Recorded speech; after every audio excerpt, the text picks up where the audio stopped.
নমস্কার বন্ধুরা, তুলিস কুকবুকে আপনাদের সকলকে স্বাগত।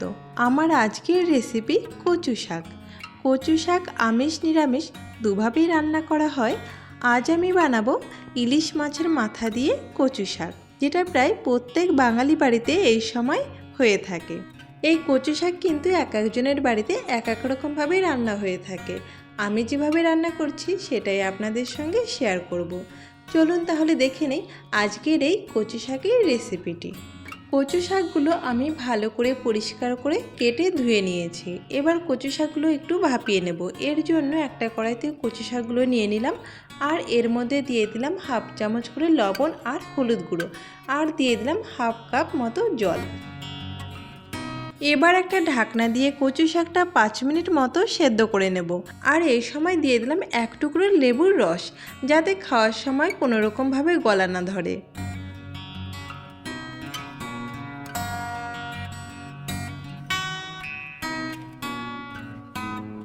কচু শাকটা সেদ্ধ করে নিয়েছি। এবার কচু শাক থেকে ভালো করে জল ঝরিয়ে নেব, আর একটু ঠান্ডা জল দিয়ে কচু শাকটা আরও একবার ধুয়ে নিলাম।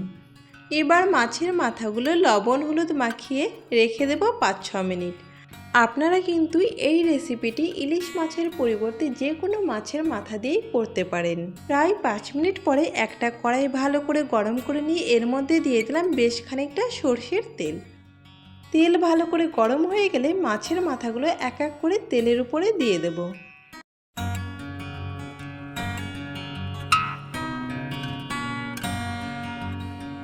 মাছের মাথাগুলো একটু সময় নিয়ে মিডিয়াম আঁচে ভালো করে উল্টে পাল্টে ভেজে নেব। আর মাছের মাথাগুলো আমি হালকা করে একটু ভেঙে নিচ্ছি, আপনারা চাইলে নাও ভাঙতে পারেন। মাছগুলো আমি একটু কড়া করে ভেজে নিয়েছি। এবার মাছগুলো তেল থেকে নামিয়ে নেব। এরপরে এই তেলের মধ্যে ফোড়নে দিয়ে দিলাম হাফ চামচ কালো জিরে আর 2টো শুকনো লঙ্কা।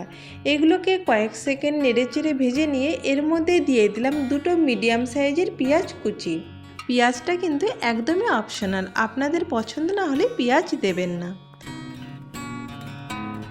পেঁয়াজগুলো লাল করে ভেজে নিয়ে এর মধ্যে দিয়ে দিলাম 1 চামচ রসুন বাটা, আর দিয়ে দিলাম 7-8টা কুচনো কাঁচা লঙ্কা। এবার এই সব উপকরণগুলোকে ভালো করে মিশিয়ে আরও কিছুক্ষণ কষিয়ে নেব। আপনারা যদি ঝালটা একটু কম খেতে চান সেক্ষেত্রে লঙ্কাটা একটু কমিয়ে দেবেন। সব মশলাগুলো ভালো করে কষিয়ে নিয়েছি। এবার এর মধ্যে দিয়ে দিলাম আগে থেকে ভিজিয়ে রাখা কাঁচা ছোলা, আর দিয়ে দিলাম সামান্য লবণ আর হলুদ গুঁড়ো, আর দিয়ে দিলাম হাফ চামচ জিরে গুঁড়ো। আমি এখানে লবণ হলুদের পরিমাণটা একটু কম ব্যবহার করেছি, কারণ আগে কচু সেদ্ধ করার সময় আমি লবণ হলুদ দিয়েছিলাম। এরপর সব উপকরণগুলোকে ভালো করে নেড়েচেড়ে এর মধ্যে দিয়ে দিলাম আগে থেকে সেদ্ধ করে রাখা কচু শাক। কচু শাকটা সমস্ত মশলার সঙ্গে ভালো করে নেড়েচেড়ে মিশিয়ে নেব। এরপর হাই আঁচে 5 থেকে 10 মিনিট, তারপরে মিডিয়াম আঁচে প্রায় 10 মিনিট মতো রান্না করে নেব। এরপর দিয়ে দিলাম আগে থেকে ভেজে রাখা মাছের মাথাগুলো। এবার মাছের মাথাগুলো ভালো করে নেড়েচেড়ে কচু শাকের সঙ্গে মিশিয়ে নেব। কচু শাকের জল কিন্তু ভালো করে শুকিয়ে নিতে হবে। এর জল ভালো করে শুকিয়ে নিলে এর টেস্টটা কিন্তু অনেকটাই বেড়ে যায়। রান্না শেষে দিয়ে দিলাম হাফ চামচ চিনি। আপনারা চাইলে চিনিটা নাও দিতে পারেন, কিন্তু কচু শাক আমার একটু মিষ্টি মিষ্টি ভালো লাগে, তাই আমি এখানে চিনিটা দিলাম। ইলিশ মাছের মাথা দিয়ে কচু শাকের এই রেসিপিটি আপনাদের কেমন লাগলো অবশ্যই কমেন্ট করে জানাবেন, আর ভালো লাগলে একটা লাইক করে দেবেন। আর আমার রেসিপিগুলো আপনাদের ভালো লাগলে আমার চ্যানেলটি সাবস্ক্রাইব করে পাশে থাকার অনুরোধ রইল। দেখা হচ্ছে খুব তাড়াতাড়ি নতুন কোনো রেসিপি নিয়ে। সকলেই ভালো থাকবেন, সুস্থ থাকবেন। নমস্কার।